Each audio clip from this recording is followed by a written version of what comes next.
Ari, thank you. You're getting a live look at the nation's capital this morning, where President-elect Trump will officially take the oath of office, marking the beginning of his second term in the White House. We're now just a few hours from the nation's 60th presidential inauguration, and for the first time in nearly 40 years, it will happen inside because of extreme cold. Instead, hundreds of people or thousands of people will join inside the National Mall. They're not going to do that instead, but 20,000, they had this alternate plan. They went on over to Capitol Arena in downtown DC. NBC's Alice Barr is joining us live from the Capitol with much more this morning. Alice, good morning. Good morning. Yeah, it's going to be a very different looking inauguration than what we're used to when President-elect Trump takes the oath of office, not far from where I am right now.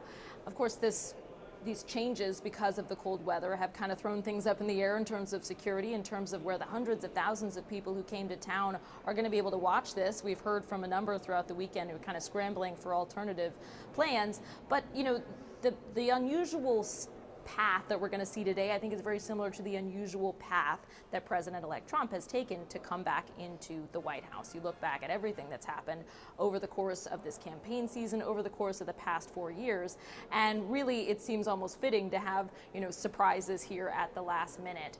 The President-elect previewed some of what he's going to be talking about today during some appearances yesterday, including a rally at Capital One Arena, which now is going to be home base for some 20,000 of the hundreds of thousands of supporters who are in town to be able to watch on big screens there. And he talked about restoring an age, a day of dignity and pride in America. And he spoke about some of the things that he has planned. He's expected to sign more than 50 executive orders today, including most notably on immigration. He's planning these mass deportations. He's talked about starting with the criminal element. He also wants to roll back a number of Biden administration policies. He's going to sign a number of those orders in front of the crowd at Capital One today. We'll send it back to you guys. All right, Alice, thank you. And right after 11 to Live Morning News, stay with us here on NBC, live from our nation's capital for a special edition of Today, starting at 7 a.m.